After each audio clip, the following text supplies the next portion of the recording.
Hello everyone, welcome to my channel RD classes. मैं आपका educator Lakshmi Narayan Yadav.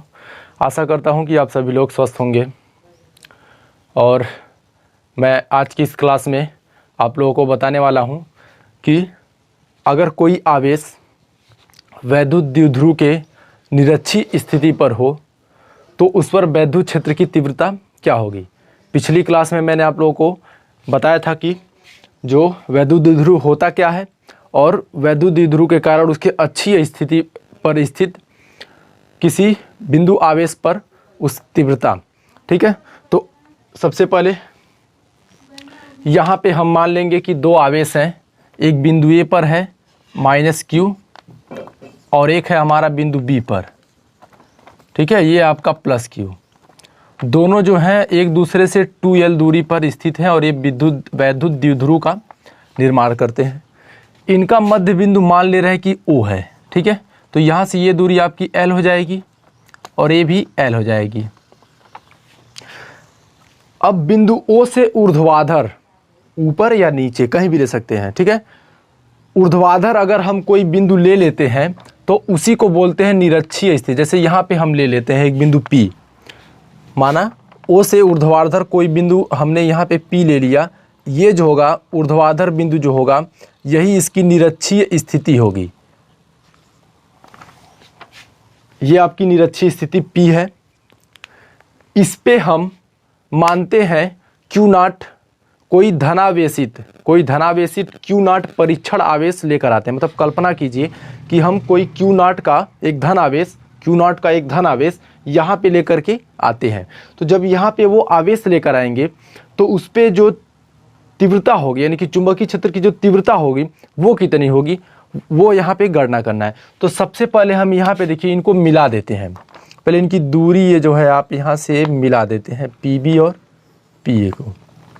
अब एक चीज़ यहाँ पे ध्यान दीजिए कि यहाँ जो है आपका एक समकोण बन रहा है ना। यहाँ पे देखिए OB, ये जो है आपका एक समकोण त्रिभुज है। तो समकोण त्रिभुज के लिए आपका पता होगा पाइथागोरस प्रमेय। तो देखिए ये L है। हाँ, यहाँ से मान लीजिए कि ये जो बिंदु P है O से R दूरी पे है, यहाँ से R दूरी पे है। तो समकोण त्रिभुज के लिए पाइथागोरस प्रमेय आपको पता होगा। देखिए यार है, होता है आपका कर्ण का वर्ग बराबर होता है लंब का वर्ग प्लस आधार का वर्ग। तो ये आपका कर्ण हो गया, ये कर्ण हो गया कर्ण। तो यहाँ पे देखिए ये हो जाएगा आपका √L² प्लस R², यानी कि ये दूरी जो है आपकी हो गई कड़ी में L² प्लस R²। ठीक है, अब इसी तरह से अगर इधर की बात करें हम, इस साइड की इधर अगर आ जाए तो यहाँ भी L है। तो यहाँ पे क्या है, A है। तो AP भी आपका हो जाएगा L² प्लस R² पाइथागोरस प्रमेय से। तो यहाँ भी आप लिख सकते हैं L² प्लस R²। अब देखिए, अब यहाँ पे आ जाए +q आवेश के कारण। ठीक है, +q आवेश के कारण बिंदु P पर वैद्युत क्षेत्र की तीव्रता।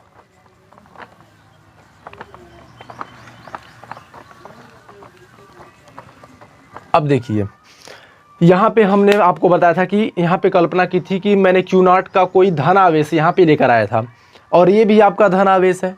तो इसलिए इस पे जो बल लगेगा वो प्रतिकर्षण बल होगा। तो बल की दिशा क्या होगी, ऐसे होगी। तो जो चुंबकीय क्षेत्र होता है वो हमेशा बल की दिशा में होता है, यानी कि जिस दिशा में बल लगता है उसी दिशा में चुंबकीय क्षेत्र होगा। तो मान लीजिए कि यहाँ पे चुंबकीय क्षेत्र ये आपका लग रहा है EB। ठीक है, EB। तो EB बराबर क्या हो जाएगा, 1/4πε0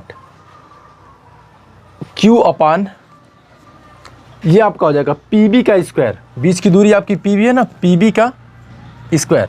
और यहाँ पे दिशा आप बता सकते हैं। देखिए B से P की ओर इसकी दिशा है, क्योंकि इधर से सीधा उसको प्रतिकर्षण बल लगेगा। तो यहाँ पे दिशा क्या होगी, BP की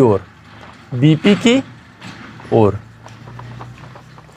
अब देखिए यहाँ पे BP बराबर आपका क्या है, L² प्लस R²। लेकिन जब हम इसका स्क्वायर कर देंगे तो यहाँ से आपका कड़ी जो है वो हट जाएगा। चूंकि यहाँ पे देखिए स्क्वायर है तो ये आपका EB बराबर हो जाएगा 1/4 पाई एप्सिलॉन नॉट Q बटे L square plus R square. इसको मान लिया जाए इक्वेशन 1।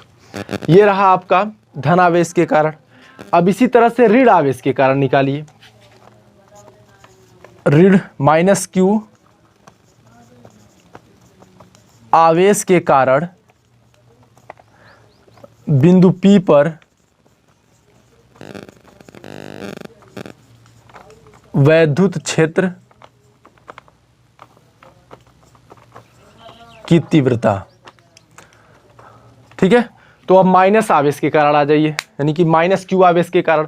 अब देखिए ये आपका धन आवेश है, यहाँ पे हमने धन आवेश लिया था, और ये आपका जो है ऋण आवेश है। तो क्या करेगा, इसको अपनी तरफ खींचेगा, तो यानी कि इसके बल की दिशा क्या हो जाएगी, बल की दिशा जो है इधर हो जाएगी। तो यानी कि यहाँ पे आपका जो वैद्युत क्षेत्र है वो आपका हो जाएगा, मान लीजिए कि ये आपका EA है, ए के कारण है तो EA ले, मान लीजिए वैद्युत क्षेत्र आपका EA है, तो EA इक्वल टू क्या हो जाएगा यहाँ पे 1/4 पाई एप्सिलॉन नॉट Q अपान, बीच की दूरी इनके क्या है AP है, तो AP का स्क्वायर हो जाएगा, AP का स्क्वायर हो जाएगा, और दिशा क्या हो जाएगी PA की ओर, P से A की ओर, PA की ओर, ये दिशा हो गई। अब देखिए AP का हमने क्या निकाला, देखिए L square plus R square, लेकिन AP का है कड़ी में L square plus R square, जब हम इसका स्क्वायर करेंगे तो कड़ी आपकी हट जाएगी। तो यहाँ पे देखिए EA बराबर क्या हो जाएगा 1/4 pi epsilon not Q upon L square plus R square. ये हो गया आपका इक्वेशन 2। अब यहाँ से देखिए एक चीज़ हमको देखने की मिल रही है कि दो सदिश हैं, ये आपका सदिश है, वेक्टर दोनों सदिश राशियाँ हैं, ठीक है, समान परिमाण परंतु विपरीत दिशा के, विपरीत में अलग अलग दिशा के। यहाँ पे देखिए दोनों का परिमाण जो है समान है, ये परिमाण देखिए समान है 1/4 पाई एप्सिलॉन नॉट Q बटे L square plus R square, और यहाँ भी 1/4 pi epsilon not Q upon L square plus R square, लेकिन इनकी दिशाएं जो है अलग है, दोनों अलग अलग दिशा में है।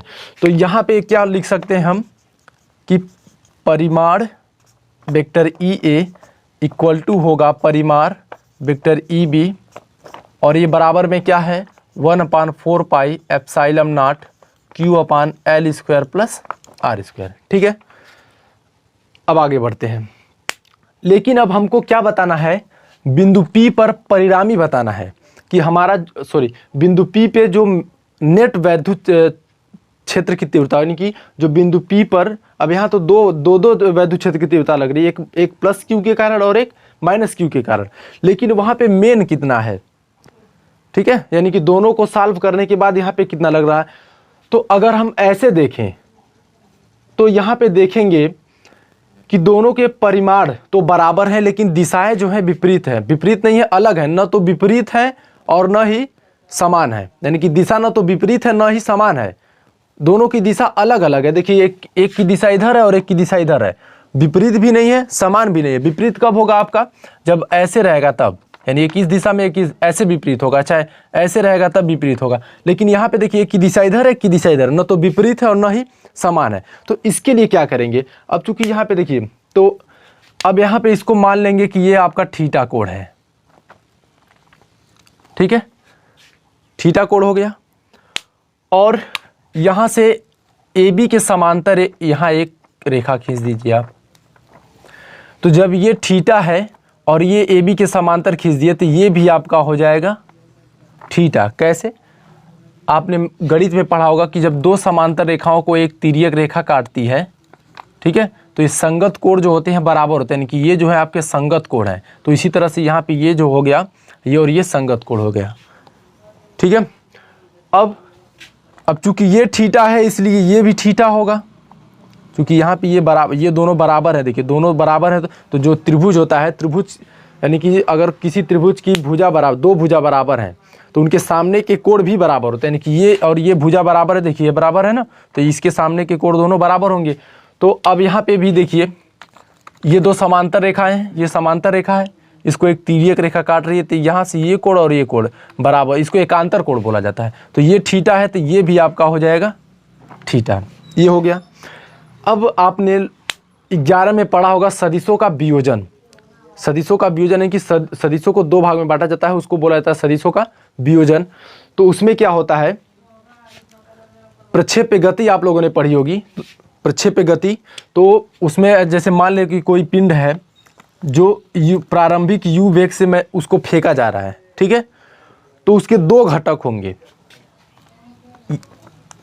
मान लीजिए कोई क्षैतिज से थीटा कोण बना के फेंका गया है, ये थीटा हो गया। जैसे कोई पिंड है जो u वेग से क्षैतिज से थीटा कोण पे फेंका गया है, यानी कि ऐसे फेंका जा रहा है वो यहाँ से, ठीक है। तो यहाँ पे इसके दो घटक हो जाएंगे, इसको बोलते हैं क्षैतिज घटक और इसको बोलते हैं ऊर्ध्वाधर घटक, ठीक है। एक x अक्ष होता है और एक y अक्ष, दो होता है, तो इसको क्षैतिज घटक और इसको ऊर्ध्वाधर घटक। तो जो ऊर्ध्वाधर घटक होता है उसको लिखेंगे uy और जो क्षैतिज घटक होगा उसको लिखेंगे ux।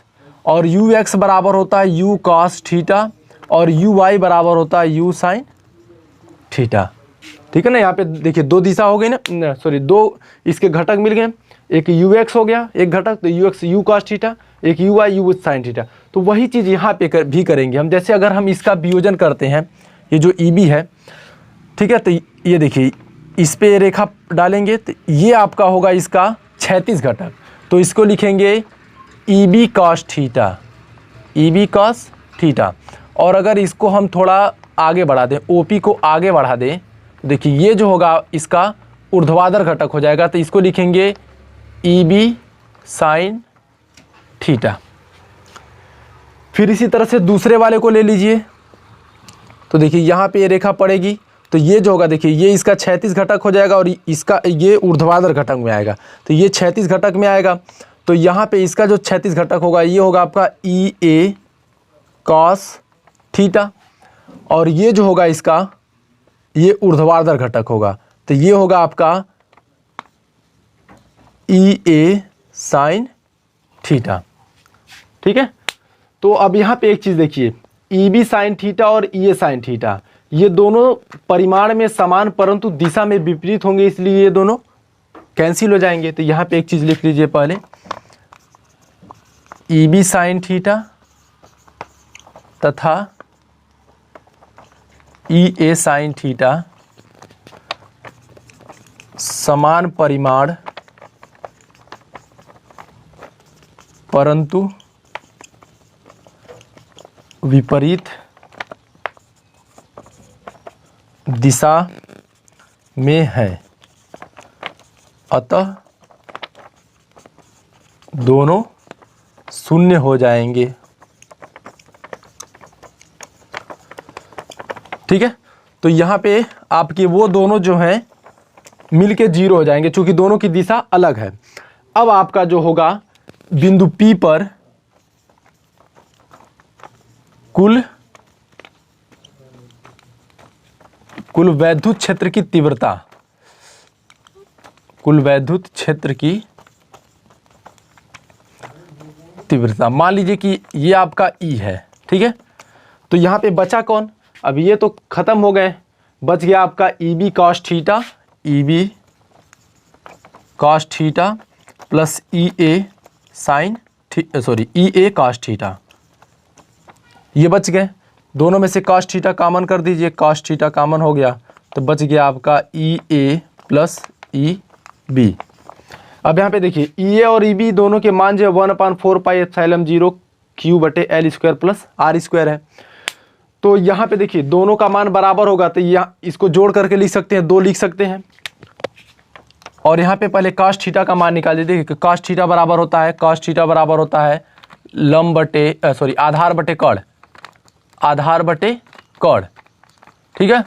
तो यहाँ पे देख लीजिए आधार क्या आपका L है, L बटे कर्ण कितना है, कड़ी में L² प्लस R², यानी कि यहाँ पे लिख देंगे L बटे L² प्लस R² गुणे में, यहाँ पे चूंकि ये 2 बार लिखना होगा, यही चीज़ एक बार इसके लिए एक बार इसके लिए, तो 1 1 2 हो जाएगा, 2/4πε0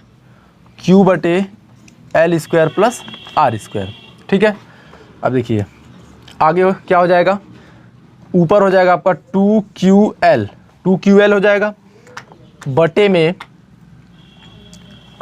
4 पाई एप्सिलॉन नॉट, और देखिए इसको लिख सकते हैं 1/2, और फिर ये आपका हो जाएगा L square plus R square. अब देखिए यहाँ पे 2QL जो है आपका, ये क्या है, ये आपका आघूर्ण है, होता है ना 2QL, आघूर्ण के लिए होता है ना, P बराबर होता है 2QL, तो इसके जगह पे हम लिख देंगे P, सीधे सीधे यहाँ पे लिख सकते हैं P/4 पाई एप्सिलॉन नॉट, और यहाँ से देखिए इन दोनों को जब जोड़ देंगे, इसके ऊपर पावर 1 है, दोनों का गुणा करेंगे तो ऐसे जुड़ जाएंगे, समझ लीजिए ऐसे जुड़ जाएंगे, यहाँ पे 1/2 धन 1, तो ये हो जाएगा 2 × 2, तो 3/2, तो यहाँ पे हो जाएगा L square plus R square इनके पावर 3/2। अब यहाँ पे बात करते हैं विशेष स्थिति की। अब विशेष स्थिति क्या है कि यदि R जो है L से बड़ा है, मतलब R L से अत्यधिक बड़ा है, तब R स्क्वायर भी L स्क्वायर से अत्यधिक बड़ा होगा। तो इस स्थिति में क्या करते हैं कि हम L स्क्वायर को नगण्य मान लेंगे, यानी L स्क्वायर को जो है छोड़ देंगे। तो यहाँ पे जब L स्क्वायर छोड़ देंगे तो आपका E बराबर हो जाएगा P/4 पाई एप्सिलॉन नॉट, और L स्क्वायर छोड़ेंगे तो हो जाएगा R स्क्वायर पे पावर जो हो जाएगा 3/2 हो जाएगा। ठीक है, अब इसके बाद देखिए E बराबर क्या हो जाएगा, यहाँ से 1/4 पाई एप्सिलॉन नॉट, अब देखिए 2 से 2 कट जाएगा, P/R/Q, ये जो रहा आपका निरक्षीय स्थिति के लिए फार्मूला है, E बराबर 1/4 पाई एप्सिलॉन नॉट P/R/Q। ठीक है दोस्तों, तो आप इसका स्क्रीनशॉट ले सकते हैं, वीडियो को रोक करके भी यहाँ पे आप इसका स्क्रीनशॉट ले सकते हैं। और यदि हमारी वीडियो पसंद आई हो तो वीडियो को ज़्यादा से ज़्यादा लाइक और शेयर कीजिए। साथ ही में हमारे चैनल को, अगर आप नए व्यूअर हैं तो हमारे चैनल को ज़रूर सब्सक्राइब कर लीजिए और बेल आइकन दबाना न भूलिए, जिससे हमारी नई वीडियो आप तक पहुंच सके। और यदि आपको कोई भी डाउट हो तो वो डाउट आप कमेंट बॉक्स में ज़रूर लिखिए, जिससे मैं अगली वीडियो में आपके डाउट को दूर कर सकूं। और यदि आपको वीडियो अच्छी लगी हो तो उसके लिए भी आप कमेंट बॉक्स में कमेंट ज़रूर कीजिए।